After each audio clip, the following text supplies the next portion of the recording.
I would forge my own path and build something new from the ashes of what was taken from me in the last 10 years. I have saved more than enough money for me to start my own business the next day as the reality of the situation settled in.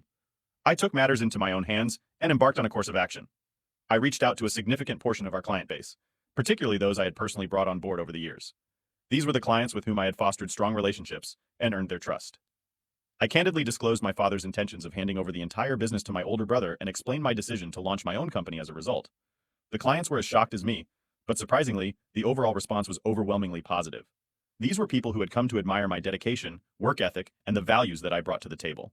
They assured me that they were willing to follow me to continue our successful partnership under a new banner.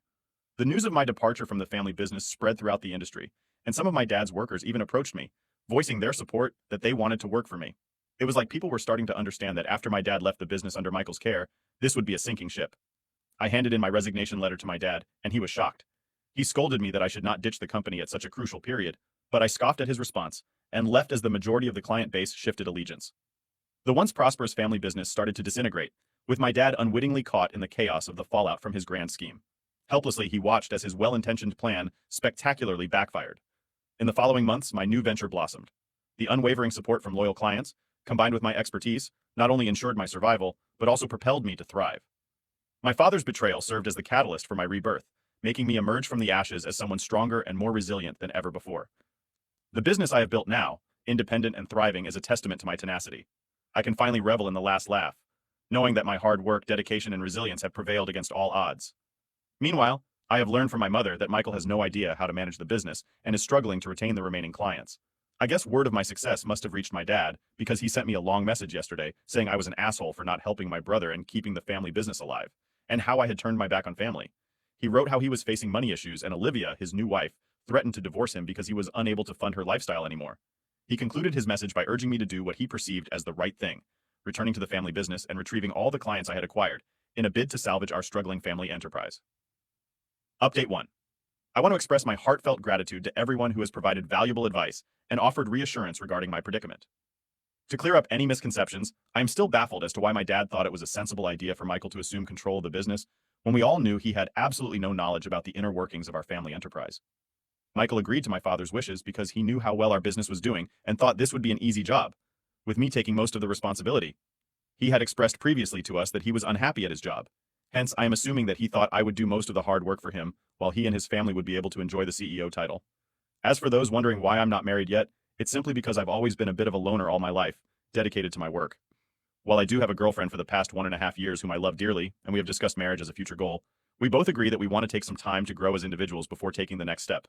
Irrespective of my marital status, I never held the expectation that my dad would hand over the entire business to me. I would have been perfectly content with a 70-30 split or even a 50-50 split with Michael, which would have been equitable, especially if I didn't have any children in the future. It was my intention that my portion of the company would eventually pass down to Michael's children, ensuring a family legacy. Anyway, there was no reason for my dad to be so mean and give the entire business to Michael. I did spend 10 years in this business, and I deserve to have a share in it. I also never forced any of the clients to choose me over my dad's business. They opted to work with me because I was always the one who would go the extra mile, ensuring their satisfaction and building lasting relationships. I never wanted Michael to fail, or our family business to be destroyed. The business failed because Michael still didn't know the ins and outs of the business, and my dad was too busy with Olivia to focus on his clients. My dad must have assumed that I would eventually give up my business and come running back to him, asking for his forgiveness when I inevitably fail. Due to my relentless dedication and effort, I not only stand resolute, but continue to prosper. It's truly disheartening to witness the gradual decline of a business I played a significant role in building. However, it's crucial to recognize that this outcome is a direct result of their own decisions and not something I ever intended. I intend to have a candid conversation with my dad next week when I have some free time to address these pressing issues. Update 2. I finally had the long-awaited conversation with my dad. He called me over for dinner last weekend. Expecting an apology, I went to his place. I entered his place, and to my shock, saw Michael sitting there waiting for me. The atmosphere was tense, but I hoped they had called me here for a resolution. My dad took a deep breath, exchanging a glance with Michael before dropping the bombshell. He started by saying how he was sad over what had happened between us, and he regrets that our family business was now in pieces. I raised an eyebrow, bracing myself for what was to come, expecting him to say that he had changed his mind. Instead, my dad started pressuring me to return to the family business as soon as possible, claiming he would forgive and forget if I did come back. Michael joined the conversation, pinning the blame on me for the business's decline, his own challenges, and even labeling me as selfish for departing and leaving him to handle the business alone. I was left in disbelief by his accusations. Dad, you chose to entrust the entire business to Michael without considering my future at all. How can you lay this at my feet? I shot back, my frustration bubbling to the surface.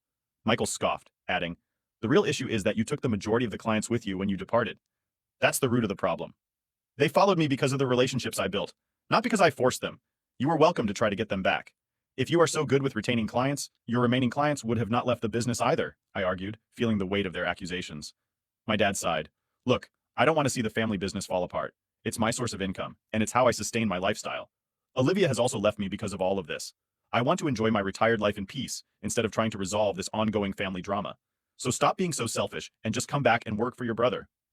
The room seemed to shrink, and the atmosphere grew oppressively heavy. It dawned on me that this was far from the apology or resolution I had hoped for. Instead, it felt like an attempt to coerce me back into a situation I had fought hard to break free from. Stunned and wounded, I rose to my feet, my anger simmering. I'm finished with this conversation, I declared with a fiery glare at my dad. I'll gladly watch your business go down the drain. And with that, I walked away from the toxic exchange. Ever since this conversation, I've been bombarded with texts and calls from both Michael and Dad. They've been calling me names and blaming me for everything. It's emotionally traumatizing to see how my own family wants to take advantage of my hard work, and I have blocked them for now. Update 3. It's been 6 months since my last update. I'm happy to report that my business is flourishing, and I'm also planning on taking the next step with my girlfriend by proposing to her soon. She's definitely the one for me, and I can't wait to be blissfully married to her. On a less positive note, my dad faced challenges as Michael drove his business into the ground. In the end, my dad had to sell off the entire business to another company. Regrettably, he didn't reap significant benefits from the sale, and whatever he did acquire was claimed by Olivia during their divorce. I have intentionally distanced myself from both of them, having blocked their communication. I've learned about these developments through occasional conversations with family friends. Surprisingly, my relationship with my mother has grown stronger over the months, contrary to what one might expect. She treats both me and Michael equally, and has been a source of support and understanding in this tumultuous time. She understands my actions and is supportive of my new business. She has also informed me that Michael is planning to get back into accounting since the business has failed. Despite the challenges within my family, I'm grateful for the joy and stability in my own life. The support from my girlfriend and the strengthened bond with my mother are invaluable sources of strength. Focused on the positive aspects, I remain determined to succeed in my business endeavors. I'm optimistic about the path ahead and committed to turning challenges into opportunities for growth and success.